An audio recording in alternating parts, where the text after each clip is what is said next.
When when it's time to begin, it's on the Rewind to Raw with Jon Pollock and Wai Ting. The A-Team that makes sense of these things we see in the ring every week on TV. It's Rewind to Raw for Monday night. Download it Tuesday morning from the post-wrestling site. It's Rewind to Raw for Monday night on USA Now on the Jon and Wai Take the Mic. Hello, everybody. Welcome to Rewind to Raw. It's Jon Pollock alongside Wai Ting. How are you tonight, Wai? Doing all right. Yourself? I'm here. Well, that's good. That's better than you not being here. Yeah, that would be awkward. Yeah. You're at the cottage. Your last, the end of cottage season. It was, yes. I thought this was, it was kind of bittersweet. I had a great time this weekend, going away to a cottage with my family, but also thinking, when is the next weekend that's not going to be insane? And it seems they're going to be very few and far between. So I had a great time disconnecting this past weekend, and all of you fine folks keeping the fort down, including yourself, Wai. So thank you. Well, not a problem. Not a problem at all. But up on the website right now, of course, Davey Portman and Jason Solomon from Solo Monster Sounds Off, they reviewed last night's Evolve 134 show, which you can hear on the Up Next feed.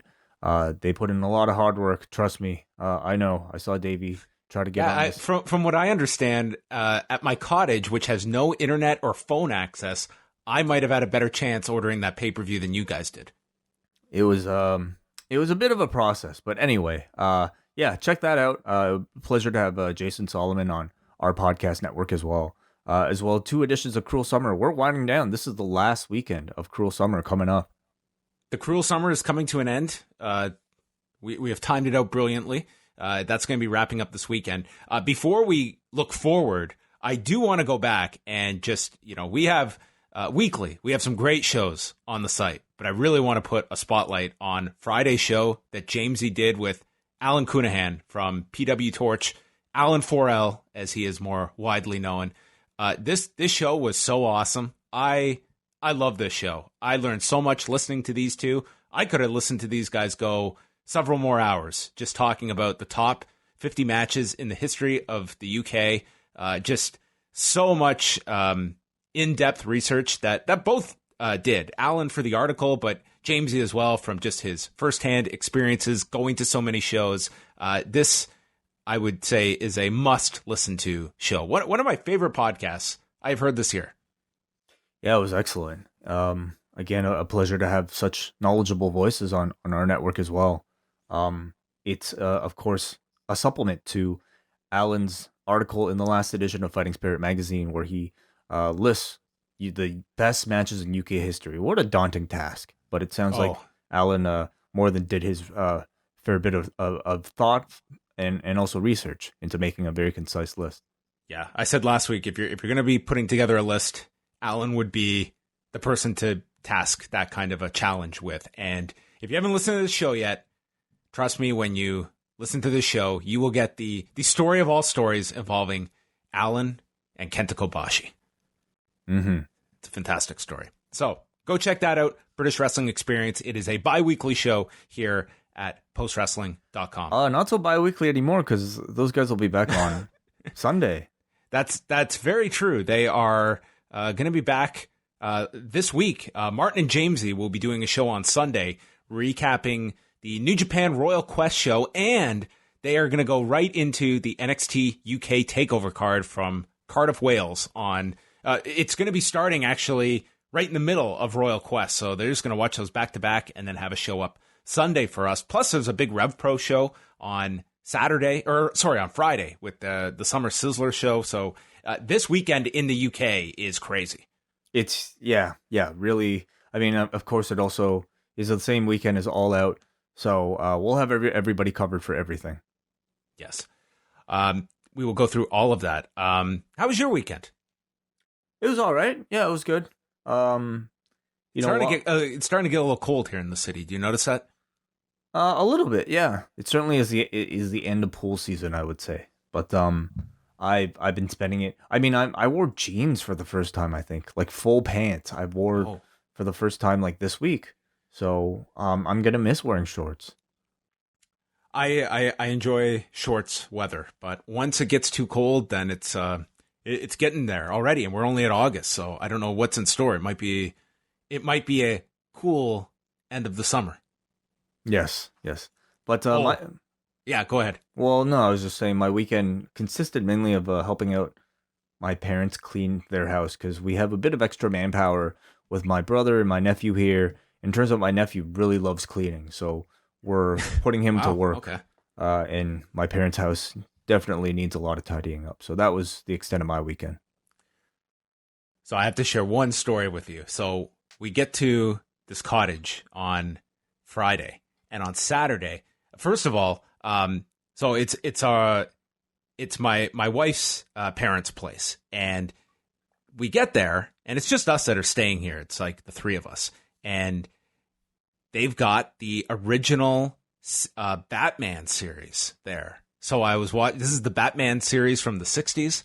So I'm watching that throughout the weekend. I watched like a bunch of these episodes. They're very nostalgic for me because it was one of my favorite shows as a child, and I probably haven't watched this series at all since I was 11 years old.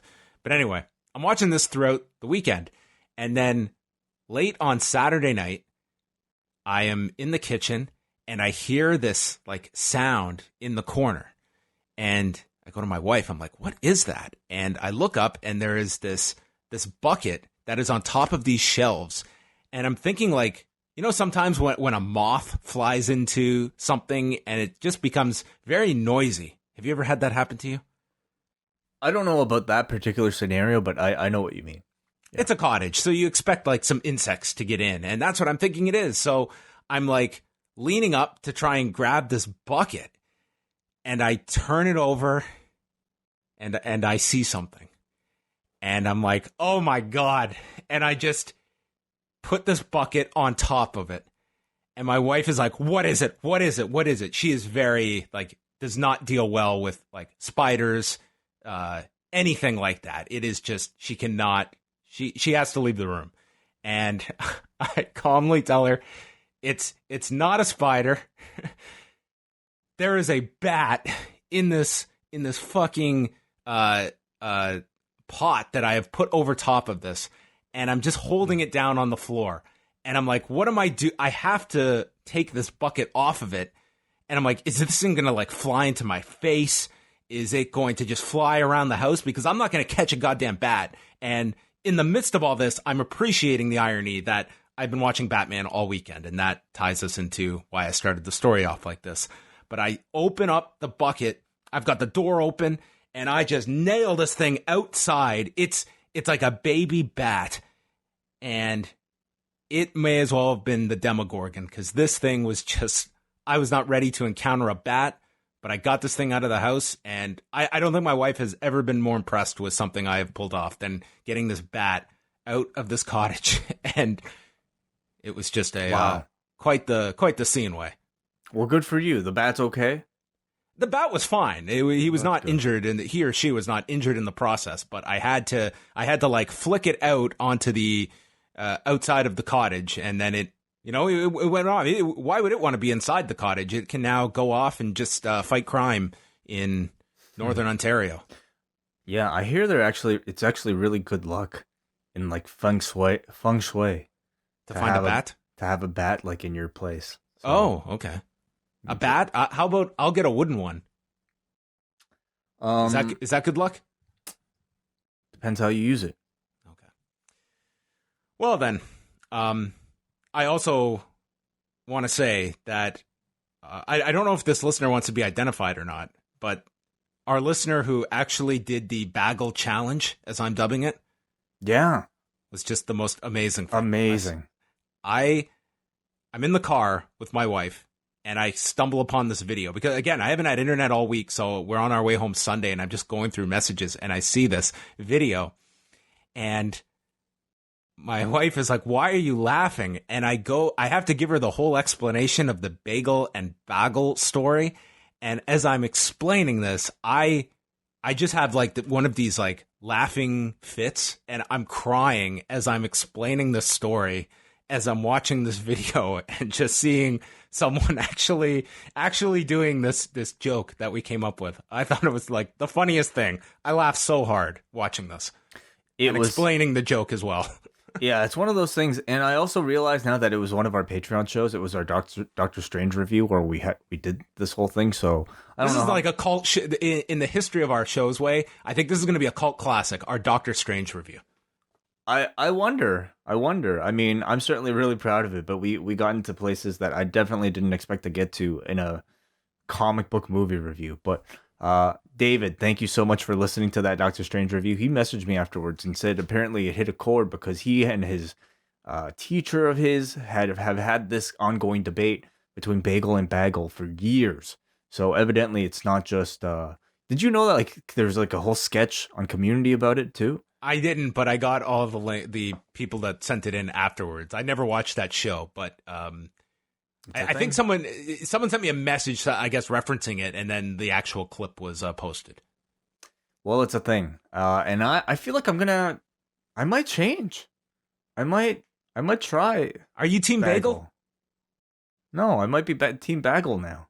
Oh, I thought Why not? You kind of introduced Bagel, so I was thinking that you. Well, when he That's asked, what I just said.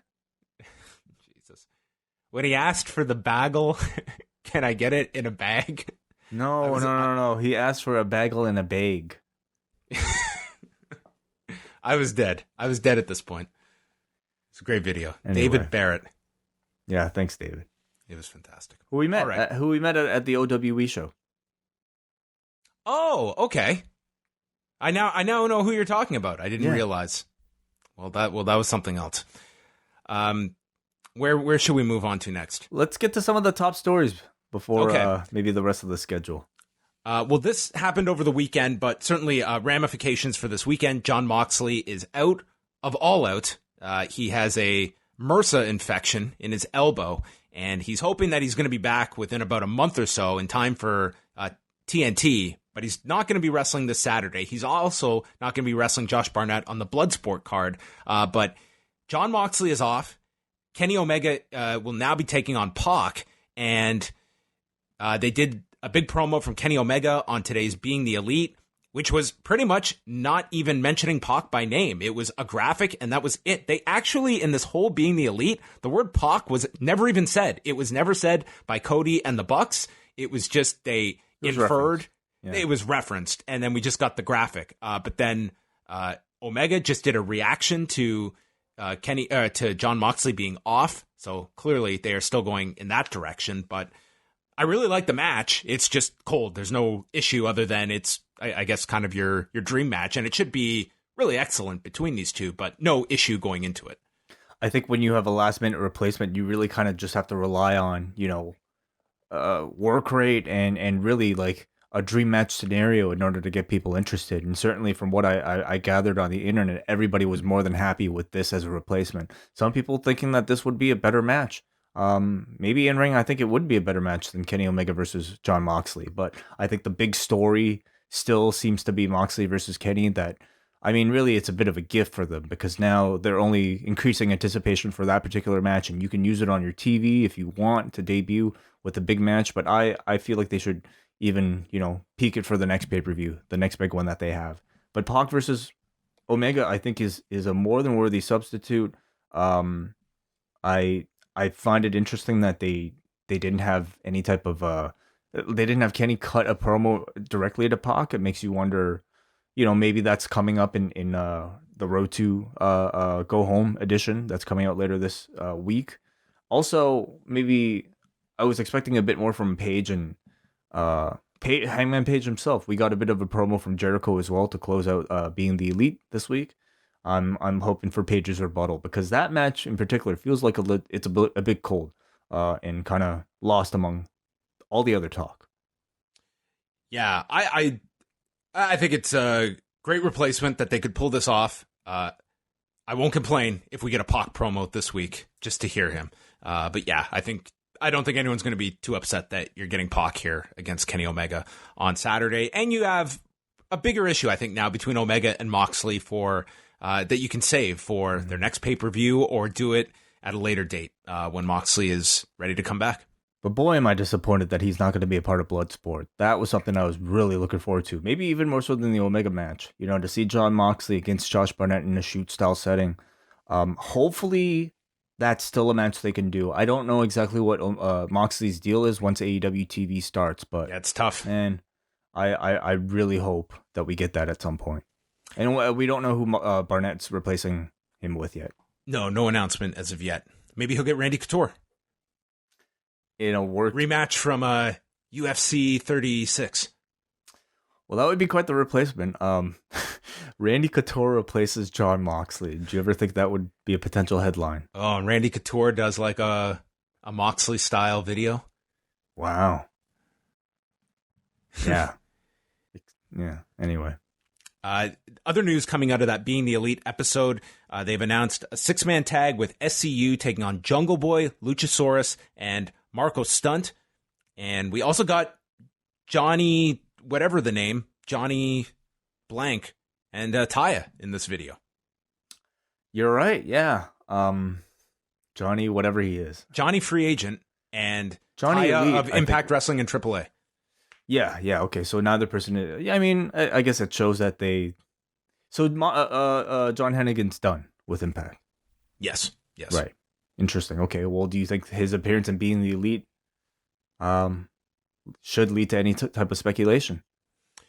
I think that they put them in there for some kind of reason. So I think it's worthwhile if you want to speculate if he fits in. I don't know if he necessarily is like a great fit. He's fine to add. I don't think someone that you would be, if you're making a list of all the available talent out there, would he be in my top 10? Probably not. But it's you've seen good and bad with John Hennigan. Is he a difference maker? I don't feel he is. Mm-hmm. But it might be a good addition. If they have a great idea, then sure. Tremendous athlete, and if they have a great idea for him, maybe they will do something with him. But it was really just a brief cameo. Yeah. They also announced that the next location for TV, we're up to November the 6th now. That will be at the Bojangles Coliseum, which is definitely the oldest venue they have run. This thing was built in the 50s. Tickets are going to be going on sale a week from Friday for that one in Charlotte, North Carolina. And they also confirmed Tony Schiavone signing, and they sent out a press release, which I actually have here, that Schiavone has signed a full-time, multi-year agreement, and he will serve as a member of the broadcast team as well as a senior producer for AEW events, but he is still going to be doing all of his baseball and football work with the University of Georgia and the Atlanta Braves AAA team. So, and on top of that, his MLW work, which he is under contract for and will be calling Fusion for the foreseeable future with Rich Bocchini. So on top of doing his podcast, this is a very busy man in 2019. Yeah. I'm really happy that he's had this sort of resurgence, and I'm really curious to know what that senior producer role specifically might mean. You know, is he like putting together these shows? Is he producing the broadcasters? I wonder if we'll ever kind of get the details of something like that. But it's fascinating to me that he's not just on here to do a commentary role. And what do you think this means for Marvez? Well, Dave Meltzer had a note today that Saturday's show is going to be Excalibur, Jim Ross, and the Golden Boy. They're going to be calling it with Marvez.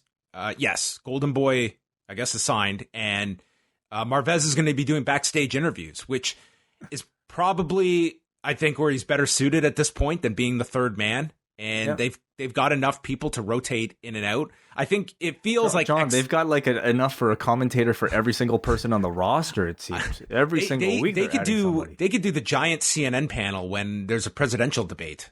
They could just have the long line of like 9 correspondents that they all have under contracts, and Tony Schiavone can be the lead. He can be Anderson Cooper. Maybe instead of like an international like commentator role like WWE does, they'll just have like 5 different English commentary announce teams, and you can pick and choose which one you want. It's a silly thing, but I'm kind of intrigued this Saturday to see how many of the broadcasters are woven into the broadcast on Saturday. Like, how many are utilized? Is it just going to be Marvez doing interviews, or are we going to get different people all over? Because again, we've gone through the whole list. There's a lot of them. Mm-hmm. But yeah, I think that Shivani he can certainly be inserted on certain times when necessary. If nothing else, it would be great just on the very first TNT show that they've got some huge brawl at the end of the show, and we can have Shivani announce that we've got to go. If we're going full nostalgia. Yeah. But that's it. Tony Schiavone, confirmed. Anything else on being the Elite? They kind of teased a deal with the Bucks and Hangman Page, where Hangman asked the Bucks to be in their corner, and they politely turned him down because they've got their own ladder match to worry about. So that wasn't there for no reason. Yeah, clearly kind of building to that next story. I mean, brief mentions of Marty Scurll, Flip Gordon, and Kota Ibushi, but I don't look too deep into any of those. Ronda Rousey has been added to the cast of Total Divas, as has Sonya Deville. The show returns Wednesday, October the 2nd, which is, thank God. I was like, what am I going to watch on TV that night? I've got Total Divas now. This will be following NXT on the USA Network, as well as the TNT debut of All Elite Wrestling. Ronda Rousey, it was interesting. This was obviously getting her on Total Divas was something that they probably wanted from the get-go. This was a big coup for them. I'm not completely surprised, but it did strike me because I certainly recall how much of an awful experience Ronda Rousey had doing The Ultimate Fighter. She did not enjoy that aspect of reality television and how she was portrayed on that show, and clearly has a lot more confidence in this form of reality television, I guess, than Ultimate Fighter, because I remember going to the premiere of the season that she coached with Misha Tate, and we were all set up in this theater for a screening, and her and Misha were taking questions, and it got around to me, and I asked Misha a question, and then I asked Ronda, like, the most, like, mundane question. I think it was about the idea of, like, Judo Jean LaBelle having a cameo. Like, it was just nothing. And she was in such a bad mood that day. She did not want to be there at all, and she was not disguising this fact in the least. And it was just, she just hated that experience on Ultimate Fighter. But anyway, she'll be on Total Divas, as I guess so will Travis Brown then. Yeah, and I wonder how exactly involved she might be. Like, will she be a part of the cast going to, like, Cancun? Will she be Probably out for drinks on the regular with this traveling cast? I don't know. Or are we simply going to get vignettes from Rhonda and Travis at their farm doing their own thing? I'm not sure, but you know, it is the biggest star to ever have been on Total Divas. I'm sure it'll make a bit of a difference in the ratings. And I feel like you're talking about a Ronda Rousey that maybe is a bit different from maybe Ronda in Fight Mode, where she's very open these days with, like, you know, her personal life. She'll go on her YouTube page and just kind of talk, like she did a whole thing about her broken finger just immediately after it happened. So I'm sure whatever she's doing with it'll be more on her terms. And again, yeah, I just wonder if it'll be, you know, part of how integrated she will be with the rest of the cast. Yeah, that'll be interesting as well. So, I mean, it's all been shot, so that'll be debuting October the 2nd. Steve Austin has been announced for Raw in 2 weeks. This is the first of 2 straight nights at Madison Square Garden. So we'll get Austin on Raw, and The Undertaker is advertised for SmackDown the following night. So 2 pretty big appearances after just doing the Raw reunion. And then you've got the Fox debut. In the case of Austin, I kind of understand it because it would be hard to imagine them holding off Austin to do the Fox debut when he's so heavily involved in this show that's on the USA Network that I don't know if that would be the best move if, you know, WWE threw him onto a competitor as opposed to on their own show where they're trying to drive everyone to this straight up Steve Austin show. So if he's going to be on the USA Network, I mean, it might as well be in 2 weeks, which is the return of Monday Night Football. But it is like we just had him on Raw, so I'm not expecting the same kind of impact he had a month ago. The draw this time, though, is him being in MSG. I mean, whatever that means to you. Wow. I mean, in reality, though, like, sorry, when are tickets on sale for this show? Oh, tickets are on sale. Tickets are apparently have gone well for Raw, so this is not some kind of panic move to sell tickets. It's just, I guess, Austin's available, and it's probably as much like they want to just push the show right afterwards and get their use out of Austin for some creative way on Raw. Sure. Do you think this time around he'll be integrated in any sort of angle, or is this just another appearance? Yeah, you can't really come out and do the family speech again after we just got it. So yeah, I hope they have a great idea for him. This is also the go home show for Clash of Champions. So yeah, it'll be interesting how they use him. Maybe he's just going to do a tour of Madison Square Garden throughout the show. We're just going to cut to him checking out the building. I'd watch that if it was Austin. Yeah. And beyond that, that's about it. We can't talk about the Super J-Cup, right? Are we not allowed to talk about the can't-see, must-see matches of the weekend? Why don't you give a spoiler warning, and then we can talk about whatever we want. Okay, everyone, spoilers. We're going to chat very briefly about the Super J-Cup. I don't have much to talk about because I haven't been able to see it, but it sounds like Will Ospreay and Amazing Red just tore it up on Thursday night in, where was that first show? In Tacoma, Washington. And it came down to El Phantasmo and Dragon Lee, with El Phantasmo winning the entire J-Cup, and that they're 100% going to be going to El Phantasmo and Will Ospreay because Phantasmo beat him in the semifinals earlier in the night on Sunday in Long Beach. And then they did an angle afterwards where Liger was presenting him with the trophy, and Phantasmo, I guess, kicked the trophy away, challenged Liger to a match, and it led to this big brawl with Phantasmo and Taiji Ishimori, with Will Ospreay and Robbie Eagles, and Ospreay and Eagles kind of forming an alliance, and they want to go after the junior heavyweight tag titles, which is kind of odd direction to see Ospreay going in. I think they're just going to put him into every program in every division. Yes, and every tournament. The Never, the IC, they're just going to use him as much as they can. From all accounts, from what I've heard, these shows really feel like they are can't miss whenever they come out. I wonder how much my anticipation will be once they do come out in September on World. There can't miss, but right now there can't see. Yes. How will you watch these? Like, let's presume they come out in 10 days or so. Are you just going to cherry pick matches? I'll watch the matches that people are talking the most about, and so that'll be Red versus Ospreay. Who did Ospreay face the second night? Show? Faced Show on the second night, and then he had the match with Phantasmo on Sunday. Yeah, I'll watch those ones. I'll watch the final probably, and whatever else people recommend. One final thing here is they announced the return of the Young Lion Cup, and I know some people are probably going through tournament fatigue after the G1, and now we're going into Bola, and we just had the J Cup, but I think this is one that's going to be under the radar, really cool, with Shota Umino, Ren Narita, Yota Tsuji, Yuya Uemura, Clark Connors, Carl Fredericks, Alex Coughlin, and from the Fale Dojo in New Zealand, Michael Richards. Kramer himself is in the Young Lion Cup. This is going to be done throughout the shows in September on the Road 2 shows, and then culminate at the Kobe card on September 22nd.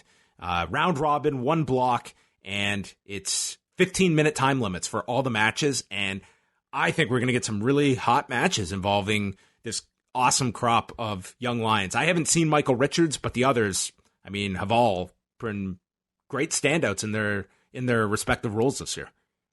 Certainly, yeah. It's just like, I wonder what else is going to be around that weekend that'll have my attention, man. But I'm sure the Young Lions will always deliver. So anybody who gets to go to see those shows live, including some of the matches taking place at the Yuji Nagata 35th year anniversary special, I'm sure they'll have a great time. And just looking ahead to our shows this week, we'll just quickly run through everything that's going on this weekend, including a packed weekend of shows. Tuesday night, Wai and I are back with Rewind to SmackDown. Wednesday night, it's the double shot for patrons. We're continuing our review of Glow with episodes 3 and 4 that we will be discussing. Thursday, it's the Cafe Hangout at 3 p.m. Eastern Time. Wai and I will try and make sense of all the stuff that's going down this weekend. Up next with Braden and Davey will also be out Thursday. Friday sees the return of Rewind Away as we are reviewing the WrestleCon Super Show from this past April, the Mark Hitchcock Memorial Super Show, headlined by Will Ospreay and Bandito. That will be out for patrons and was selected by our Espresso executive producer, Phil Claycomb, who will be on the show with us. And then it's into Saturday. Way and I are on AEW duty. We're going to have a post show late Saturday night, and that's live if you're a double patron. Meanwhile, the Cruel Summer winds down. WH Park will be with Joel Abraham to review the 2017 G1 final between Kenny Omega and Tetsuya Naito. And then on Sunday, Martin Bushby and Jamesy are reviewing Royal Quest and the NXT UK TakeOver. A takeover that I think is going to be lost in the shuffle this weekend. I feel that is the card that's going to kind of fly under most people's observations this weekend. I just don't sense a whole lot of buzz for this show. At the same time, it's the show that you can pretty easily watch compared to Royal Quest. You know what? You're right. Royal Quest, you've got to pay $25 to watch this show because it's not on New Japan World. So you make a great point that a lot of people that Sunday afternoon, they've got several hours. It's not going head to head with AEW, which would be worse. So you're right. It's probably going to, just by New Japan's bizarre setup for this major show, they're kind of pushing people towards TakeOver. Mm-hmm. And then Cruel Summer concludes on Sunday, 2018. I will be with WH as we bid adieu to the summer, chatting Hiroshi Tanahashi and Kota Ibushi, last year's phenomenal final at Budokan Hall. So that is all what is happening at postwrestling.com. If you want to join our Patreon, it is postwrestlingcafe.com. Multiple bonus shows per week, including Rewind Away, the Cafe Hangout, and your chance to watch some of these shows live as well. Did I miss anything? I think you got it all. Awesome. Well, let's get into Raw. From our favorite venue, the Smoothie King Center, a place you and I have watched a lot of wrestling over the last 4 years. Certainly, yeah. The Smoothie King is nice. I mean, but I feel like this Bojangles arena might be taken over. The Bojangles Coliseum. This is the former Charlotte Coliseum, the former Independence Arena, and now it's the Bojangles Coliseum. Did they name it after someone's cat? I could look up the origin of it, but it's I actually don't want to, because I would rather there be some greater myth in our head and someone doesn't explain that, Bojangles is our local food distributor. That's not nearly as exciting. Yeah, I don't want, like, Bojangles.com is actually our local service provider in North Carolina. So, Raw begins with Sasha Banks in the ring. And everyone wants to know why. Where has she been? And she goes over her hiatus after WrestleMania. She says for 4 months she was gone, not saying anything, and yet everyone was speaking about her. And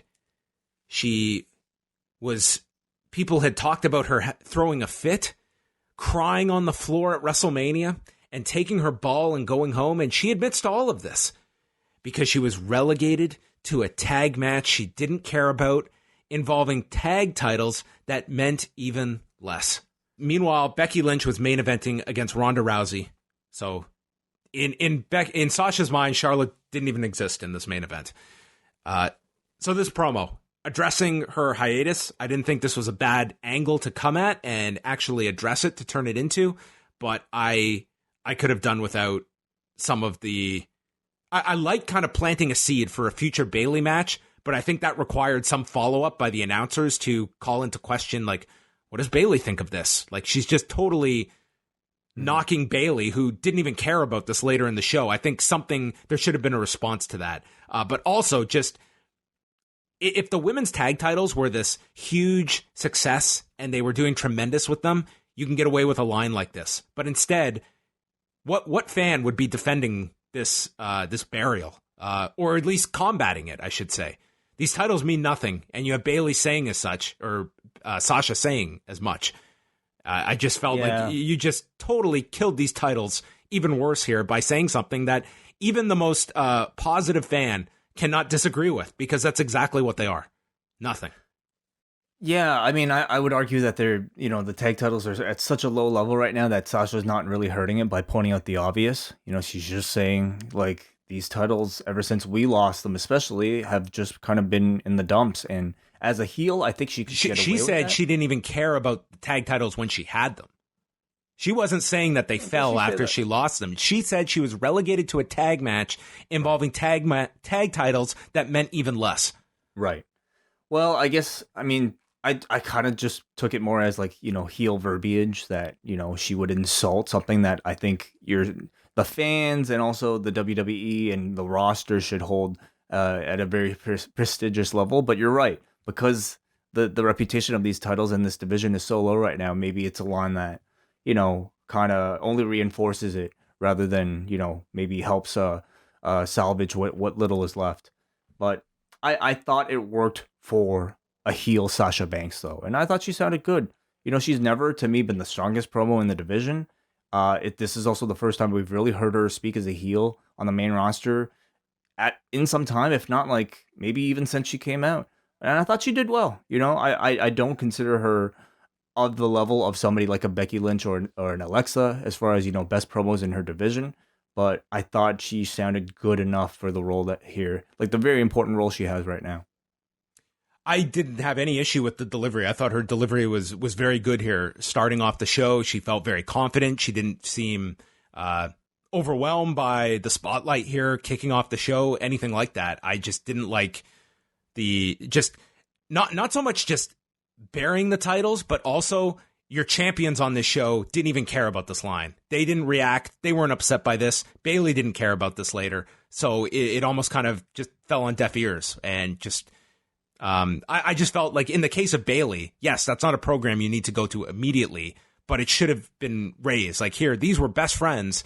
What happened? And at least I question why that match occurred on this show. Like I probably wouldn't have had Bayley versus Nikki on this show, considering that she's a SmackDown wrestler, and also I think Sasha's reappearance like deserves some type of answer from Bayley, whether if it was just in a backstage comment or something like that. Personally, I would have just saved Bayley for SmackDown.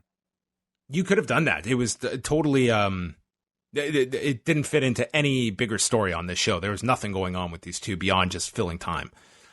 So that kicked things off. Then she moved on to why she left and said she went on multiple vacations with her WrestleMania paycheck. So couldn't have been relegated that bad if you could go on several vacations based on your payoff with these worthless titles. Well, I'm sure WrestleMania payoff, even if you're in the Andre Battle Royal, is pretty decent. Enough to get you going to Japan to train at various dojos. But she also points out Becky made more than her. That's true too, isn't it? Oh, it's definitely true for this year, 100%. Yeah. So she came out last week or 2 weeks ago and lied to Natalia about how her dad's proud of her, and she talks about how she deserves all the glory and gets interrupted by Natalia, who seems to be the only female that was paying attention to her promo that was actually upset by the words coming out of her mouth. She storms down. She's still got her left arm all wrapped up, and they have to get separated by the officials. And I know this was done for a lot of intensity, but once I saw Finley's beard, I couldn't take my eyes off of it. So I was kind of just fixated on Finley's got this badass beard going on now. I missed it. Wow. Oh, yeah. It's a good look for him. Maybe following his child, taking a cue from David. Looks like he could wrestle a bear with this beard that he has. Well, so that was... Anything further to add on the Finley facial hair? Nothing. That's my WrestleMania match. Finley versus a bear. I feel like they've kind of learned their lesson from the past couple weeks, and instead of having Natalya come in here and cut some type of long-winded promo about how Sasha wronged her, they did the best thing that they could with Natalya, and that's just to have her come out and get strictly physical with full of fire. Because when she does her sob story act on a microphone, it never makes her look good. So I thought this worked out perfect. She just came out here and just beat on Sasha. The crowd went crazy for it. It's a realistic reaction. Like if you were talking shit about me on national TV, I'm not coming down to debate you. Yeah, I'm coming down to attack you. Yep. So I found this refreshing. I liked overall. Again, content aside, I thought like they did do a good job with the pull apart at the end. The Street Profits, the narrators of Raw, are backstage, and they preview the entire show. They go through all the matches, including an 8-team Tag Team Turmoil match. And They asked, what is a Tag Team Turmoil match? It's like, well, we've got a Tag Team Turmoil match, which is different from the Tag Team Turmoil, which is the women's division. And the winners will face, thank you, Way. The winners will face Braun Strowman and Seth Rollins at Clash of Champions. They list off all 8 teams, which include luminaries like the B team, Hawkins and Ryder, and the makeshift team of Dolph Ziggler and Bobby Roode, and not the Street Profits, who were not identified as the NXT Tag Champions this week, but had that match last week. They could not qualify as one of the top 8 teams. Neither are the Usos. Oh, you're right. The Usos, who have kind of just disappeared since Being since denied at the border. Jimmy Uso infraction, and then the border getting turned away. Not getting into Canada. Yeah. So I wonder what's up there. But as far as the Street Profits go, they did have a subtle wink, I think, to their loss of the titles when they talked about Gallows and Anderson and how, and Dawkins made some remark about, like, you know, they must be so pissed off of having to lose the titles and having to go through 7 teams to get a shot or something like that. And then they do this like long stare to the camera. So I'm thinking this was a reference to them losing their own titles. Some people might get it. I barely understood it. I feel like I just can't think about what else it might be in reference to. Well, this week, like last week, they weren't wearing the titles, but this week they weren't even, like, the Chiron didn't even come up identifying them, which they did do last week. So and when does that episode air? Wednesday. It's airing this week. Interesting. Okay. So then it feels like we're watching Doctor Strange in real life here with the different time. Ooh. It's all out of... I just wanted the Street Profits to be in this match, specifically for one pairing, because I wanted Michael Cole to have to commentate Dawkins with Hawkins. Oh, I'm sure you'll get your chance. I hope so. That's all I wanted at the end of this. That was my disappointment. Ricochet versus Drew McIntyre in a King of the Ring quarterfinal match. Ricochet cut a promo. He has idolized so many past Kings of the Ring and says Drew may be an immovable object, but he is willing to do anything to win. Drew's promo, he said, Ricochet is actually right.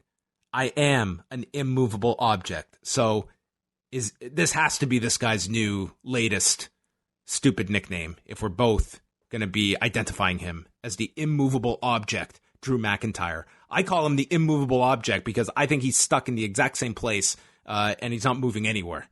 He could move down. You're right. There is some movement south. He does not give a damn about the past winners who were all disappointments. Shots fired at Mr. Ass, and he will exile everyone from his kingdom when he wins. Yeah. Jesus Christ. It was okay. Well, aren't you glad he didn't win? Because if he did, we would have had that. He probably would have come out on a horse. I don't know. This was Booker T's pick last week. Actually, probably a lot of people's picks, you know. Front runner for sure, but yeah, not to be. We didn't get a Skype interview this week. No one available? You're right. Well, you know, SmackDown hasn't occurred yet, so yeah. Maybe we didn't have a smoothie connection the center. There was this enormous belly to belly. I've been gone all weekend, Way, so this is just all stored up now. I got to get it all out. There was this enormous belly to belly to Ricochet. Drew goes to the floor. Ricochet lands on his feet, kicking off the post. We're full back into commercial breaks. They've completely been reintegrated, and they have been for several weeks, but it really is just the official confirmation is this. Now, like, I don't feel like anybody's trying to, like, tiptoe around it even. Like, there's no cute attempt to, like, try to justify anything. It's just, like, I feel like every match has a commercial now, and we felt this way last week, didn't we? Yeah, almost. It's the same. But I do have to say, like, watching this show, I do feel the pacing is much better. Like these 3-hour Raws, the last little while to me, they are moving quicker. I feel less and less the second hour like dead period. I'll tell you, I feel like much of it maybe has to do. I feel like a lot of the wrestling is faster now, and I don't know if they took that from, you know, like when they were forced to have 2-3 minute matches, everybody having to work super fast, and they just decided to carry it out here. But like I feel like I'm seeing a far fewer chin locks than I have probably. You are getting shorter matches. Like, we're not getting those 20-minute matches like in the past where they go multiple segments. And I mean, if you break down the Tag Turmoil, we got 11 matches on this show. So it's a lot. And some got time. We got a couple 10-plus minute matches on this show as well. We also got some absolutely blinking you'd missed it matches as well. Mm-hmm. So they're going back and forth. I thought the middle part of this match, like, it felt like these two would just have such a blowaway match in a different environment, and this is these two with the WWE constraints trying to have as good of a WWE television match as possible. And then I thought it really did pick up towards the end, but in the middle, I'm watching this and it just feels like these two are not. There's more that can be drawn from than what they're showcasing here. Yeah, you're probably right. But I think much of it might be the crowd, as well. Like condensed. By the second hour, this crowd was just completely out of it. Yeah. I mean, especially in the third hour. This was not a bad crowd, but I mean, if you're talking about, It didn't start off bad, but no. They went silent after the Tag Turmoil. Right, sure. Drew caught him, inverted Alabama slam. Ricochet then hit his standing shooting star, and it picks up as Ricochet leaps off the steps and gets caught with the Glasgow kiss. The Claymore gets stopped with a super kick, and then there's a lariat sit-out powerbomb combo from Drew for a big near fall. And then Ricochet comes off the turnbuckle, gets shoved back onto the turnbuckle, and he leaps off with the recoil and then hits the 630 to get the win. And I think the strength of this match was kind of the final 2-3 minutes. And the rest of it, like, this was a good match. I just feel that this is a great example of seeing two guys that I just think if you put in a different setting, these guys would blow this away. But potentially, yeah. I mean, it's always the argument. I feel like there are times where I can really respect, the constraints of a WWE style match and seeing what people can do within it. And I thought this was a good example of like what two guys who are extremely talented can do under the WWE style guide. I thought they told a pretty good, simple to follow story here. Drew playing, the giant, great aggressor, Ricochet, the underdog. And I thought both men came out looking really good. Ricochet came out of it looking hard fought victory. Drew lost, but dominated the entire match. Really flashy offense from Ricochet. Great cutoffs from Drew. Good back and forth. I just thought it was a solid TV match. Then Michael Cole said that Ricochet is one step closer to his lifelong dream by becoming King of the Ring. Lifelong dream. Mm-hmm. I would love to see his high school yearbook. Most destined to become King of the Ring. Next week, it's Ricochet and Samoa Joe in Baltimore. SmackDown promo. Tuesday show is all going to be about Roman Reigns and I guess the twin. Is the twin going to be back for week 2? I feel like they have to reveal that person's identity somehow. So I hope so. They recapped the tag title change last week with Seth Rollins and Braun Strowman, and then we got maybe the most unintentionally hilarious segment of the week. So Seth Rollins and Becky Lynch, who are now engaged legitimately, were away this week. So they taped a segment prior with Seth Rollins and Braun Strowman, and that's what aired here. They probably taped it last week after the match. Yeah, so this segment starts off where Sarah Schreiber is interviewing the two, and in the left-hand corner, it says last week. But Sarah Schreiber was doing this interview under the impression that it was going to air this week and pretend to be live because she referenced when they won the tag titles last week, and we are 3 weeks away from Clash of Champions. So who messed up here? Was it the graphics person? I think what I imagine happened. This was supposed to be. I think this was supposed to be live. Like they wanted. It was definitely supposed to be live. Like they were dressed up. Like this was not like they were sweating from just winning the tag titles after Raw last week. They were fully clothed, and this was. Yeah. It was clearly it was clearly shot with the intention of this will air as if it's live. I'm imagining, just guessing, that what happened was everyone realized Seth and Becky are not here this week. And as well, in the main event segment, they had to explain Seth is not around, so he can't help save Braun. So they had to explain that by saying this was last week. What a headache. A headache, but that's why we got this segment here. And I guess they couldn't reshoot it because Seth was not there. So they had to go with Sarah's questions unless they really tried but you also had crazy Braun, editing. like I think you had Braun reference like winning the titles last week too. Didn't you? Yes. Yeah, they said last week multiple times in this. Alrighty. Well, I'm telling you, it's the Doctor Strange effect. Yes. So, anyway, where are we here? So she goes over this, and they explain they're ready for any tag teams, but Strowman is just staring at the Universal title and asks who he will defend that title against. And Braun ends up challenging Rollins. Rollins accepts, and they shake hands. So what's going to happen is they will defend the tag titles at Clash of Champions and then face each other later in the same show. And then the segment that was last week, that was supposed to be this week, concluded. Yeah. Well, why did they have to go and get engaged? Well, it made this segment kind of complicated, but we got our match. So they're going to do double duty. Yeah. The Miz comes out for his King of the Ring match and goes over all the titles he's won, plugs the season finale of Miz and Mrs. for Tuesday night, and he says he wants it all. And the first steps to becoming King Awesome start now. King Awesome.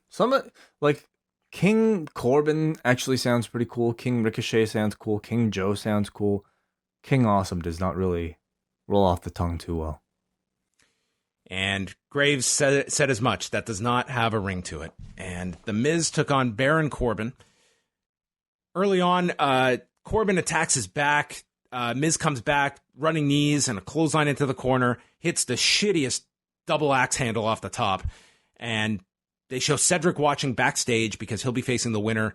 Miz gets caught with the deep 6 for a 2. End of Days gets blocked. Miz hits a DDT.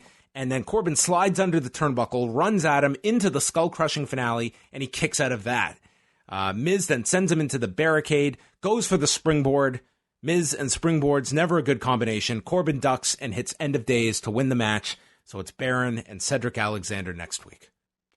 I actually thought this match exceeded my expectations. You know, looking at the brackets, I think this probably was the weakest looking match on paper, but I thought these two had pretty decent chemistry. I felt they were rather ambitious with their reversals, but they were all really well executed.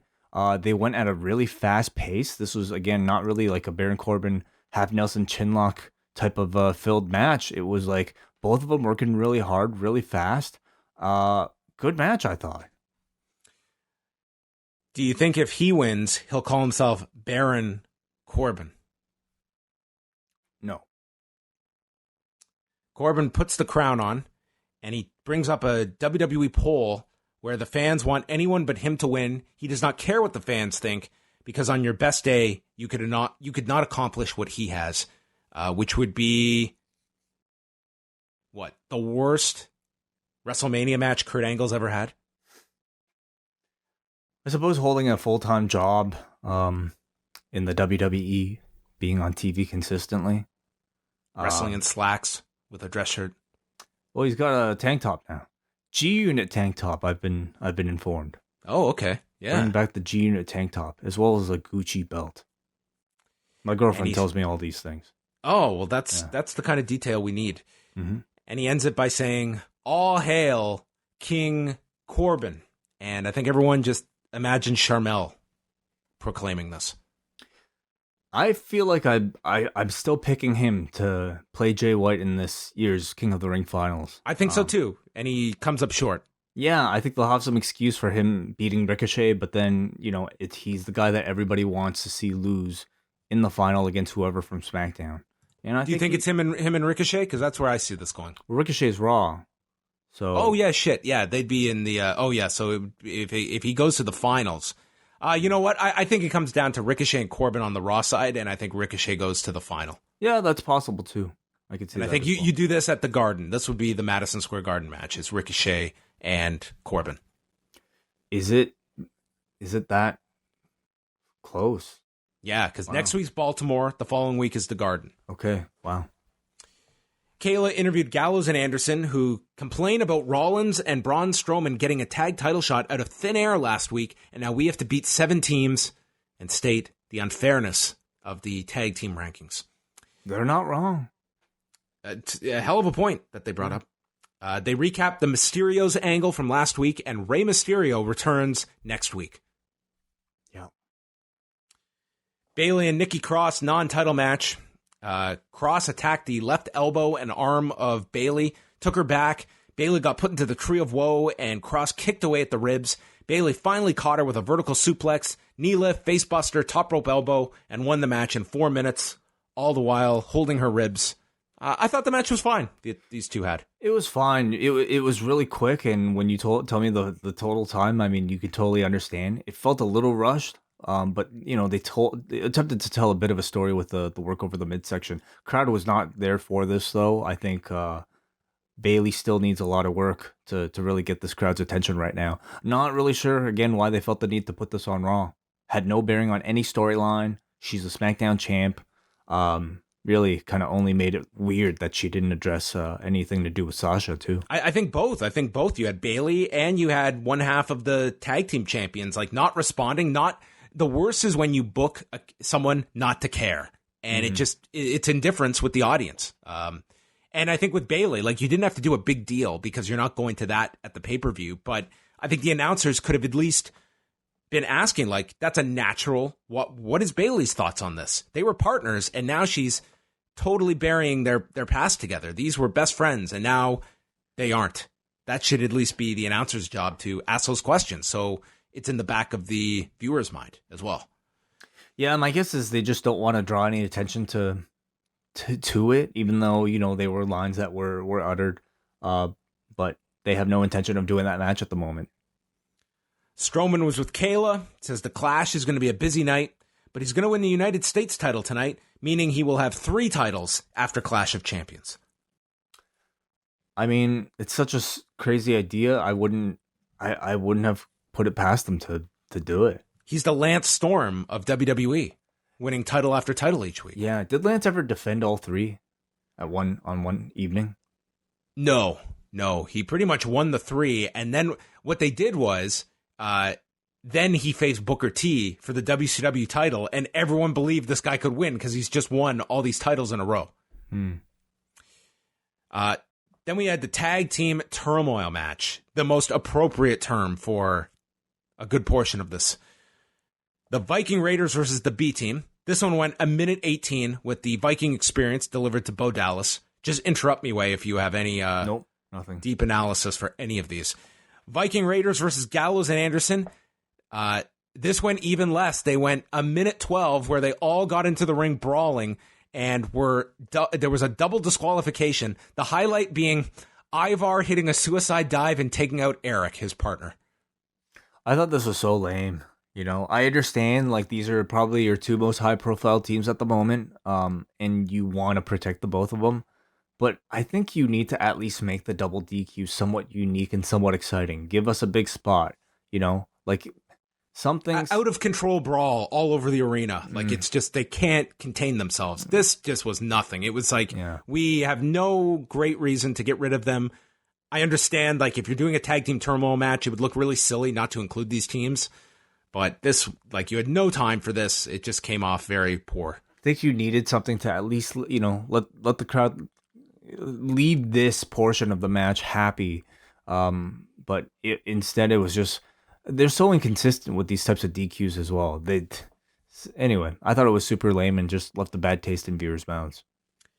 Dolph Ziggler and Bobby Roode versus Grand Metalik and Lince Dorado. So we got 2 fresh teams after the double DQ.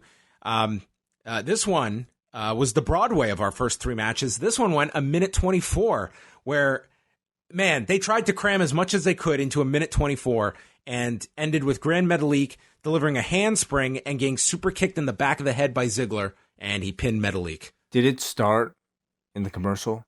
It did start during the commercial, so it was a minute 24 of television time. So they probably had about 3 minutes. What happened to Bobby Roode's mustache? Oh yeah, it's gone. Yeah, he grew the. He rest had it out for again. like a week, and then he probably had it on main event for weeks, and we just didn't know. I think he and Ziggler should grow mustaches. They Okay, need something to unite the team. okay, yeah, that's possible. That'll turn him babyface, though. I think. Maybe you could have one. Maybe they could. What if Rude grew a mustache, and Ziggler grew a goatee, Like a reverse mustache? No, it could be a zig and a zag. Okay. I'm workshopping the stuff in my head as we do this. Ziggler and Rude versus the Revival. This one went a whole 5 minutes and 10 seconds. Rude and Dawson traded chops. Wilder did this slingshot into a shoulder tackle. I mean, the work was fine. It was just that the Revival cut off the ring and made Ziggler like the babyface that not one person in this arena was sympathetic towards. And they built up to this tag to Rude. I swear to God, there wasn't a soul inside the Smoothie King Center that clapped their hands or cheered. There was not a sound uttered when Dolph Ziggler tagged Bobby Roode. Yeah. I wasn't sure how this was supposed to work as both teams were heels. I guess, could they not have had the Revival come out earlier? I get, man, I don't know. There's something wrong with this for sure, but I understand why they wanted to have the Revival out there for 5 minutes because, they don't want to embarrass the Revival, but instead they just ended up boring the audience. So Ziggler makes this tag to Rude, and then Ziggler and Rude crash into each other, but it's not like they're not playing off like a miscommunication spot. It was just like this bizarre move. And then Ziggler makes his whole comeback while Bobby Roode is the legal man. The crowd is dead for all of this. And then a brainbuster is delivered to Ziggler, but then Roode hits Dawson with the glorious DDT and gets the pin. So, man, the final 2 minutes of this was just, I didn't understand any of it. Yeah. They advanced, though. Ziggler and Roode face Hawkins and Ryder, who are back on TV. Ryder sent Roode to the floor and then got hit with a Ziggler super kick. This went 46 seconds of television time. Just another team, really.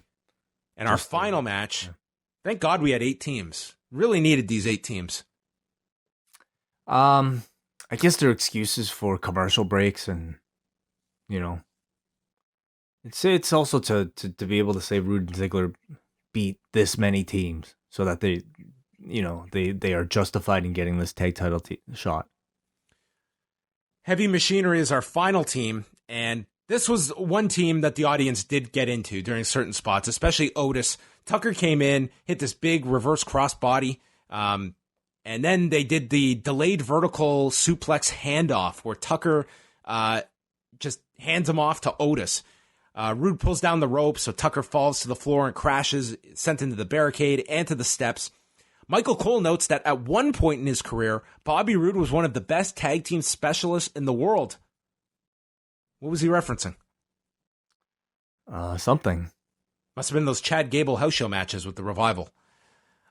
Otis and Roode get tagged in. Otis does the spinning slam, double avalanche into the corner, hits the caterpillar onto Ziggler, but allows Roode to do a schoolboy for a 2 count. The compactor gets stopped with a Ziggler super kick, and then Ziggler hits the zigzag to Otis on top of Tucker, and then the glorious DDT is hit on Tucker for the win at 5 minutes, 29 seconds. I like the ending to this. Yeah, I thought it was okay, but I was really let down by the result here. This whole as a whole, this Turmoil thing was awful. I thought it was really shitty. I mean, I think if Ziggler and Roode were in better places, it would send a better message. But instead, what you're telling everybody is that a makeshift team of 2 jobbers is better than an entire tag team division consisting of the Revival, consisting of the War Raiders and Gallows and Anderson, who are so stupid they can't even keep themselves from being intentionally disqualified. It just, to me, drags the entire division down below the level of a Bobby Roode. I would say just based on the makeup here, the division is already pretty low. I didn't really have an issue with the makeshift team winning, but it was just, I don't know. I just didn't like the layout of this. Like, you didn't have the time for all these teams to be involved, and it just seemed way more of a headache to justify eliminations and how to make this all work. That, I mean, by the end of it, you set up your tag team. So I guess that was it. And Man, just and some then bizarre combinations. And the end result that we're getting is Braun Strowman and Seth Rollins versus Dolph Ziggler and Bobby Roode, which to me doesn't even sound like it's a match worthy of being on a house show, much less a pay-per-view. They went over Ronda Rousey joining Total Divas, and then Sasha Banks versus Natalya. Natalya is dealing with her arm injury. Natalya hit this enormous release German suplex, and Michael Cole is calling it like it's the finish of WrestleMania. And this crowd did not give any care to this spot. They were dead at this point. After that, they were pretty out of it, coming out of the Bayley Nikki Cross match, and it continued throughout most of the Tag Team Turmoil match. But from here on out, this crowd was checked out for the rest of the show. Yeah, I noticed it certainly a lot more, even in myself in the third hour. For this one, perhaps considering Sasha's first match back in months, maybe you would have expected a bigger reaction. Natalya grabs Sasha by the hair, but her arm gets wrapped around the post, and then Natalya's thrown into the timekeeper's chair. She gets rammed into the post with her arm. Natalya's fighting back. She goes for the sharpshooter. It's stopped. The Banks statement is applied, and Natalya's good arm gets trapped with the leg by Sasha, and then she wraps the bad arm around Natalya's neck and forces her to tap at 4 minutes as Zack Sabre Sasha gets the submission victory in 4 minutes. Again, not a lot of time here given to the women on this show. And like many of the matches on Raw, like this too felt like a sprint that was, again, felt a bit rushed. But still, I thought it was good. I thought Sasha, for her first match in a long time, she likely had something to prove here. And I really liked the finish. I liked the variation on the Banks statement. The booking I think is great. Have Sasha beat Becky's last opponent en route to facing Becky herself. I really like Natalya in these. This wasn't the greatest match in the world, but I thought it worked for the limited time they had, and just Natalya kind of having kind of more of a grittier feel in the submission match with Becky, and then applying that here as well. So, and I like the variation on the gimmick, Banks statement, doesn't it? She tapped out twice and she's supposed to be the submission expert. Not anymore. Sasha is. Yeah, that kind of sucks for Natalya because I think if she has anything to make her feel unique in the division, it's like a wrestling style where she can be sort of like the Zack Sabre Jr. of the division, but clearly it's not where they want to go. Unfortunately, she is the setup for the bigger program, which is Becky and Sasha. Because you could argue you could have extended this program enough that they could have at least got a pay-per-view out of these two, but it looks like Sasha and Becky is the pay-per-view direction, not this. Yeah, I didn't really have a problem. I don't know how many legs this has. I feel like, though, maybe you could have had... I would argue if this was the peak of this, you really didn't have to go the Jim Neidhart. Like, why did you have to go to such a length for this? Yeah. I guess that was also more for Sasha than it was for this program. I don't think you need to go that length, period. No, I don't either. But I'm saying if they're trying to justify it, I mean, it just seems like you're not even getting a pay-per-view out of this program, and you're going to such a tasteless level. Well, maybe she'll beat her again. But you can always hold out hope. But I feel like, maybe a roll-up would have been just as good, and you would have kind of protected Natalya's reputation. I think you're getting Sasha heated up for Becky, and it's going to be the two submissions that you're really pushing. So, another submission match?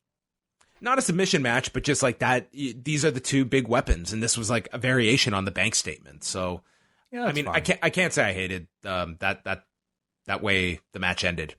And then she reapplies the hold on Natalya afterwards and just leaves her laying. And I guess if you're giving Natalya some kind of out, she was coming into the match injured, so you did have that story too. Sure. Kayla is interviewing AJ Styles. People think that he can't beat Braun without Gallows and Anderson, who will be barred from ringside. He's going to give Braun what he deserves tonight. Nothing. Mm-hmm. Promo of the year. Michael Cole promoted NXT UK TakeOver. I rewound this 3 times. I don't know who Tony Storm is facing. It's Kaylee Ray, but whatever came out of Michael Cole's mouth, I don't know what it was.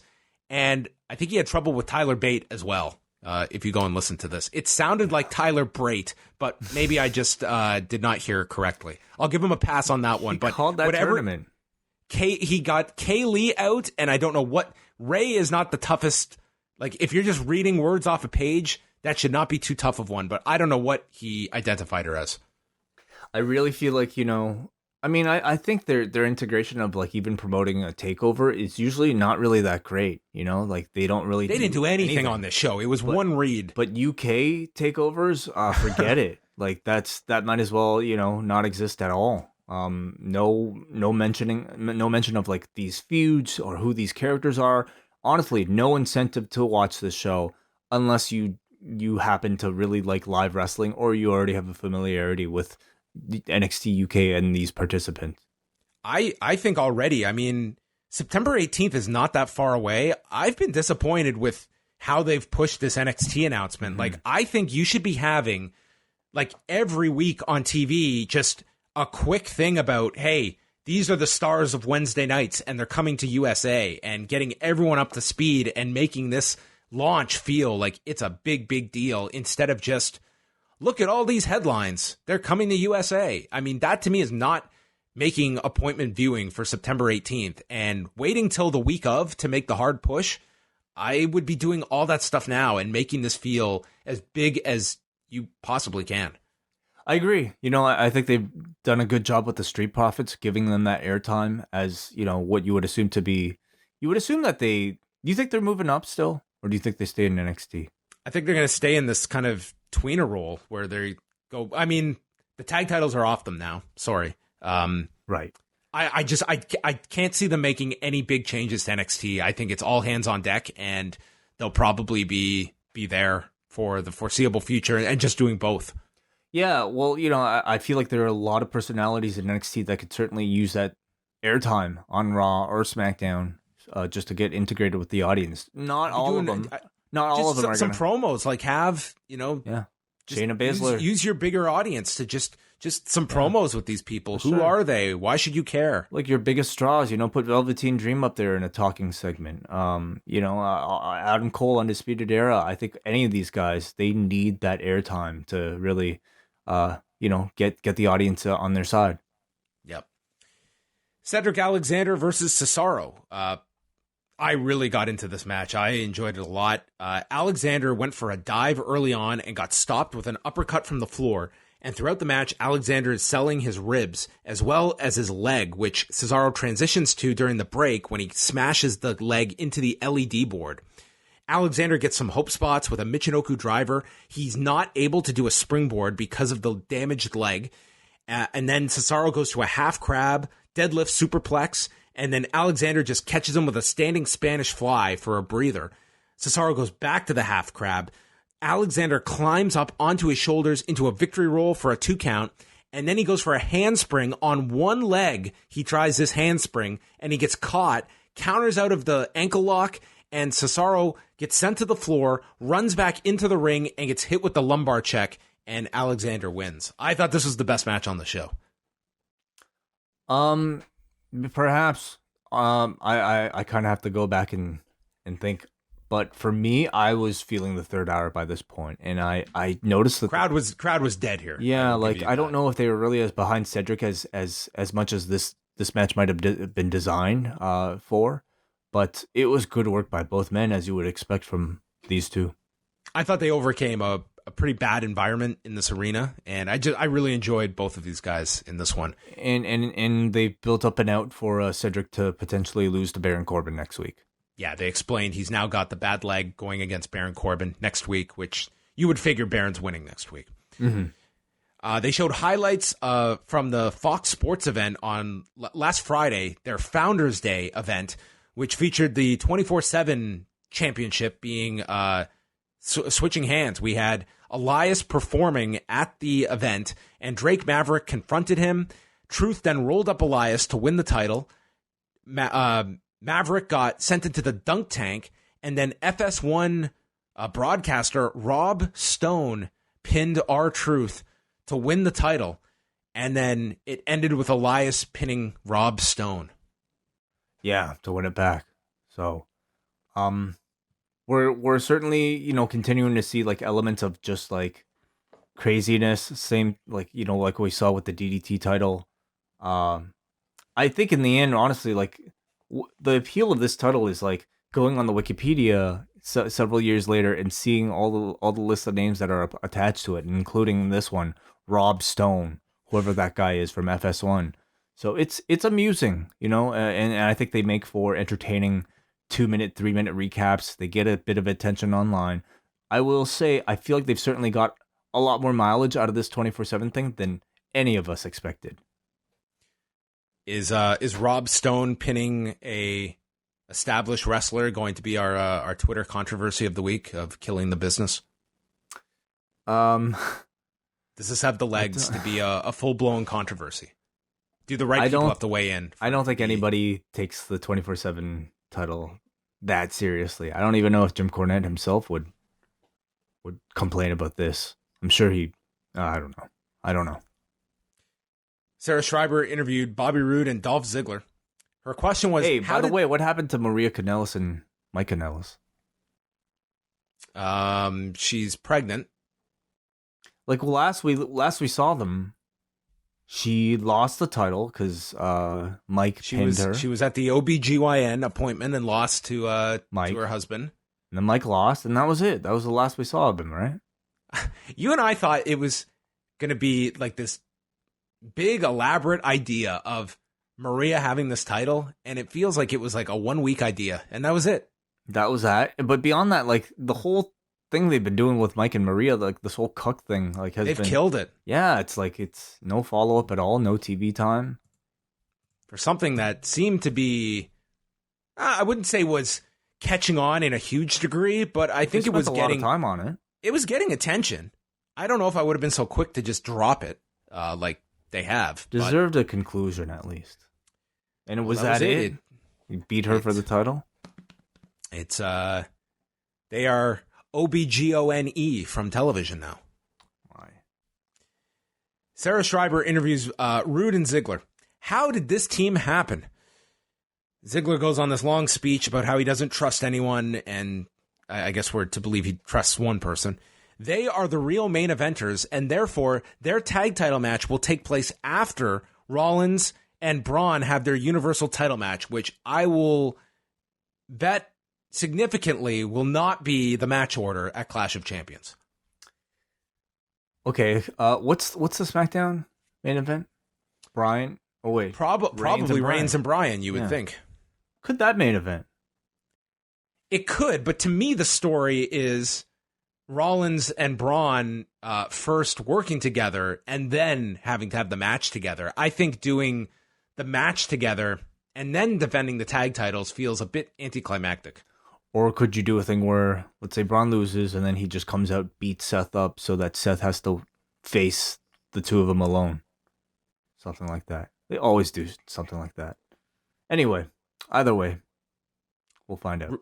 Roode says it's destiny that they came together, and they are the best looking team in WWE, which gives credence to your suggestion about dueling mustaches. And they are going to win. Mountain. Mustache Mountain, yes. And they will win the tag titles. Whatever, sure. You know, I think this is a more natural pairing than, say, Bobby Roode and Chad Gable. I don't understand why that ever happened, but in ring, I think they could be totally solid if given the chance. It's just like, man, how many more resets for Dolph Ziggler can we get? For Bobby Roode, even. Well, I don't mind this team. It's the tag division needs some. I'd rather a team than this than another comedy joke team like the B team. You're also expecting that this team might last more than a month, and I could see them winning the tag titles because you've got to get those off Rollins and Braun. That's a short-term story. Okay, and it could be these two that they get them on. Yeah, but even so, I don't know. Until they have matching trunks, I'm not really going to get my hopes up. Okay. The Street Profits confirm that Raw is lit, and Dawkins is all set to go to the after party on Bourbon Street. And Montez Ford reminds Dawkins that the main event is coming up, and he asks who he's predicting, and they turn around, and there is Braun, like literally frozen, and then starts to walk like he just got his cue and walks past them. This was the most choreographed and fake blocking I have ever seen backstage. I mean, there's a lot of that. Otherwise, it would be, I don't know, difficult to light, difficult to frame perfectly. Yep. We're already here. We got the best of the Firefly Funhouse. Mm-hmm. All the highlights. Nothing new. AJ and Braun, United States title. Strowman gets sent to the floor early and then sends AJ to the floor and hits a pair of running shoulder tackles. And then AJ tries a springboard into a chokeslam. They go through the break. Styles gets a sleeper applied. He grounds Braun, goes for a cabrata and nearly slips on the ropes, but hesitates and then hits it.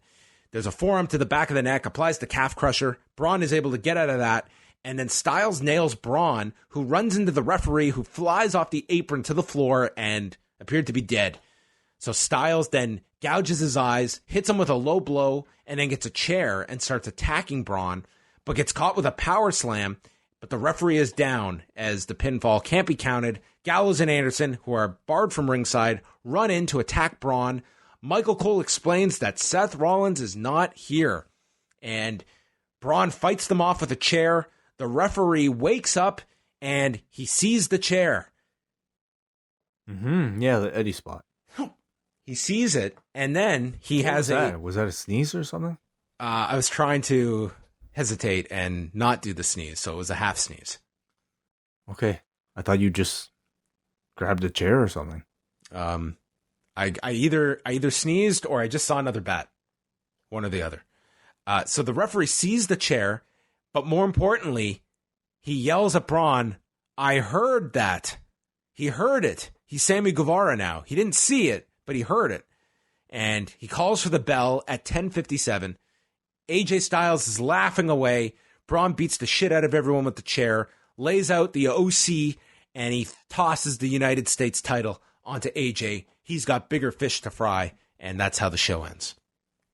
I thought the match was well done. I thought the ref bump was well done, and I thought the finish was well done. You know, it was a very sports entertainment type of finish, but I think it was a well done sports entertainment finish.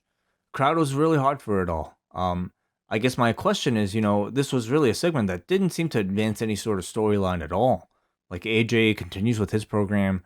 Braun, I guess he can say why. Well, he knows that Rollins isn't there, so does this further his program? Like, I don't really think so. You know, it's a great point that had they been able to pull off and convince you that segment was live instead of labeling it last week. But that makes Rollins look stupid, doesn't it? Well, no, you could play it up that why didn't Seth come to help Braun? Because you're right, but it makes Rollins look bad, like he's a bad guy, you know, not a babyface hero. I also feel like, you know, maybe I know that they want to push Rude and Ziggler, but I feel like the finish of this might have made a bit more sense if it was Gallows and Anderson challenging Rollins and Braun for the belts. That way, right. You know, the triple team on Braun at least, you know, would put some heat towards that tag team program. But as it exists, this to me just kind of felt like time fill. Yeah, and AJ doesn't have a clear direction coming out of this either. Right. So who knows what he's doing. But yeah, they had to work around. I mean, you had the limitations without having Seth there this week, which I don't think is the worst thing. I think, you know, having a guy off every now and then isn't the worst thing in the world, and you can just it's not overexposing. I guess the fact that it was both Seth and Becky, you know, like arguably their two biggest stars, or two of their biggest stars. I think Roman too, you know, his absence was missed. Even Kofi, I felt like this was a show that was kind of hurt by the lack of star power, and I thought the third hour, as usual, might have dragged a little bit for me, but I thought overall the wrestling was pretty strong on this show. I thought the pacing of this show was, you know, despite the dead crowd, I would say, for the second half, I thought the show did move quicker. I thought the tag turmoil was not great in execution, though I don't mind Ziggler and Rude together at the end. I really enjoyed Cedric and Cesaro. Ricochet and Drew had a very good match. I mean to be overly negative on that. And the rest was kind of, it was kind of making the most of what you've got. That's sort of where we are. And yeah, when you bring up a lot of the names that weren't on this show, even down to, not having a Samoa Joe on this show, for instance. You know what I mean? Like, those are noticeable gaps on the show. Also, no Alexa Bliss on this show. Like, she wasn't even in Nikki's corner. Yeah, was there a SmackDown house show today or something? They haven't been doing any SmackDown house shows, so no. So why all the absences, I wonder? I don't know.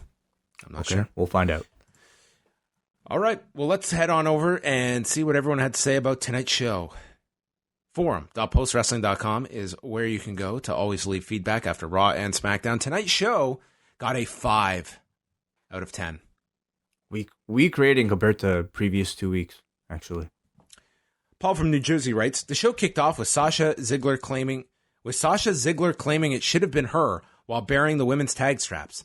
Those poor belts.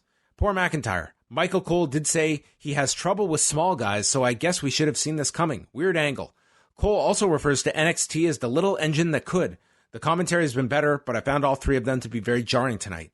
The Strowman-Rollins Clash of Champions booking is pretty intriguing.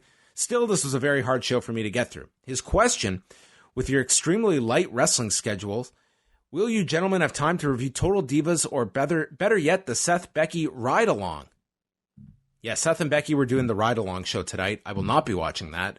And I don't think I'll be getting around to Total Divas because Wednesday nights are going to be nuts.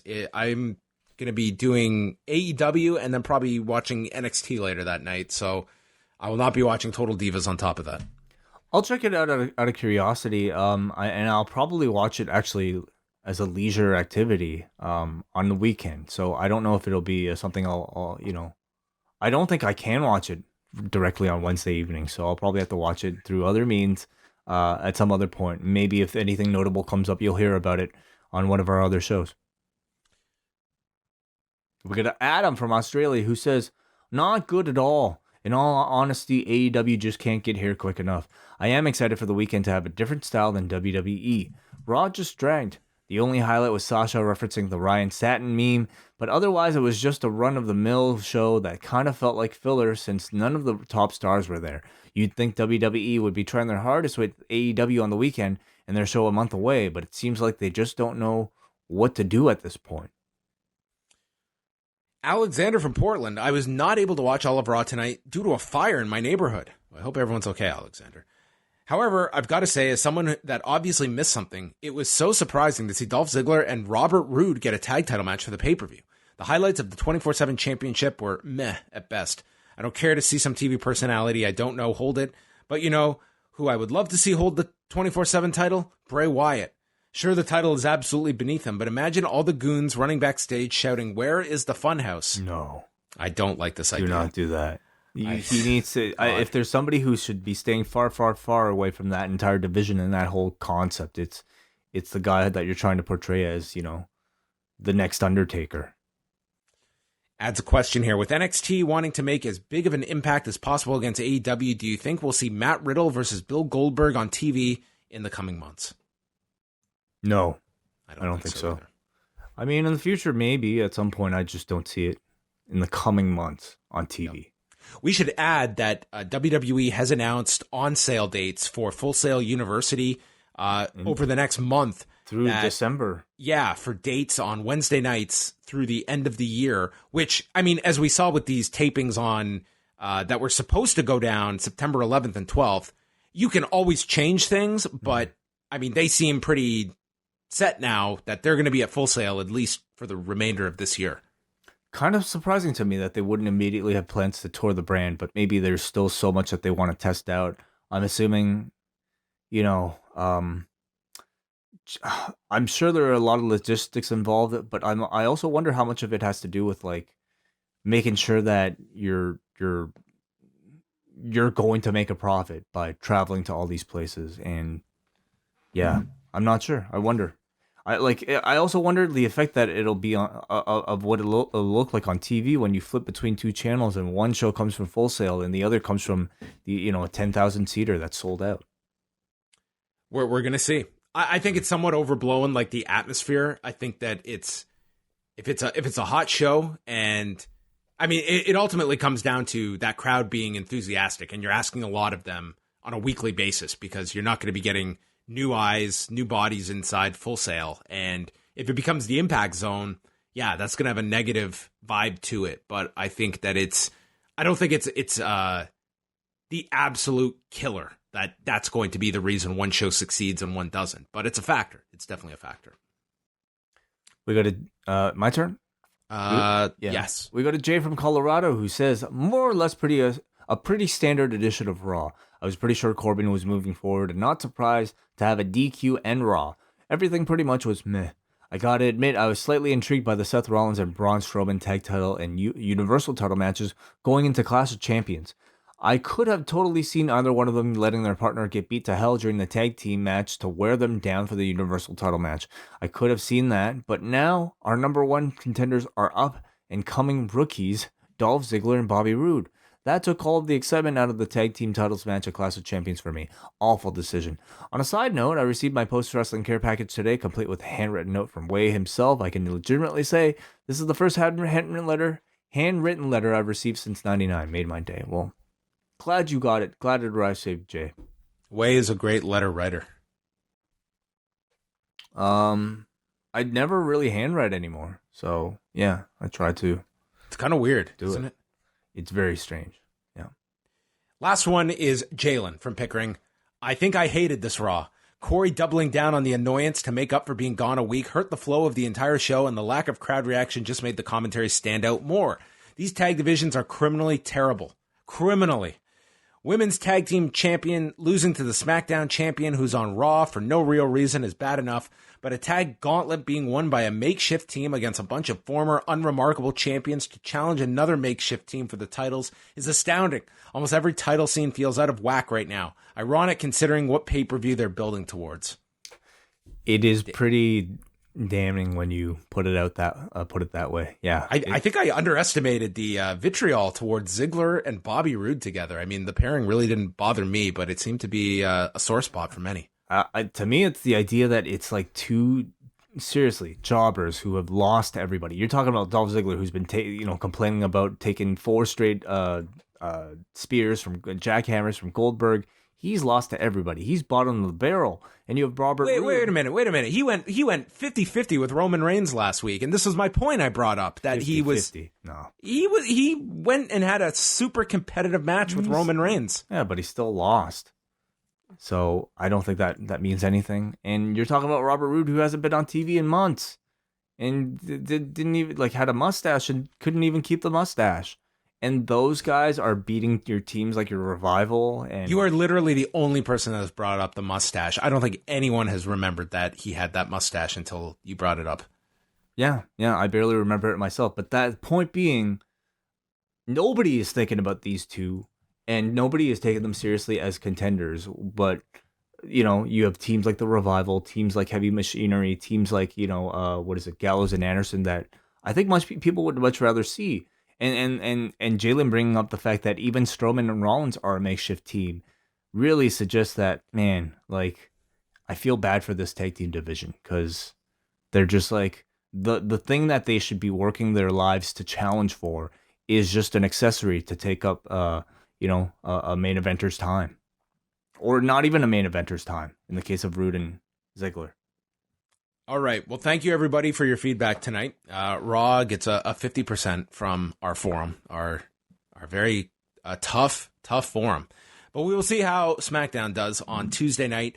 Once again, you can go to postwrestling.com, look at the schedule for all of our great shows that are coming up, and you can go back, check out the Jamesy show with Alan Farrell, Jason Solomon joining Davey Portman on Sunday for the Evolve 134 post show, and Maybe Davey can do a special follow-up on Up Next this week and explain how he was able to order Evolve 134.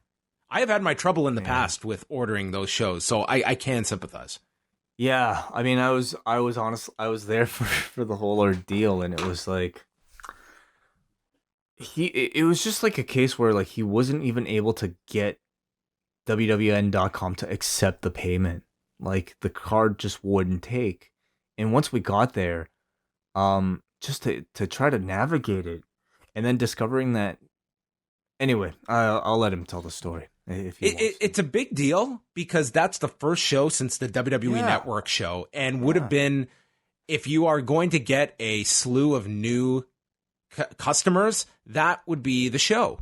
Mm-hmm.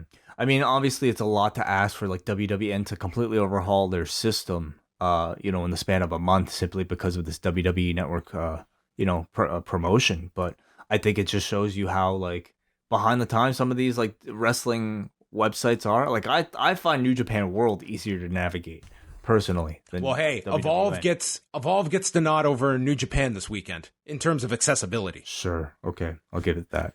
But like I personally can't wait for all these things to end up on the WWE Network, because at the very least I think it's somewhat dependable, and you can count on things that you can count on, like only paying.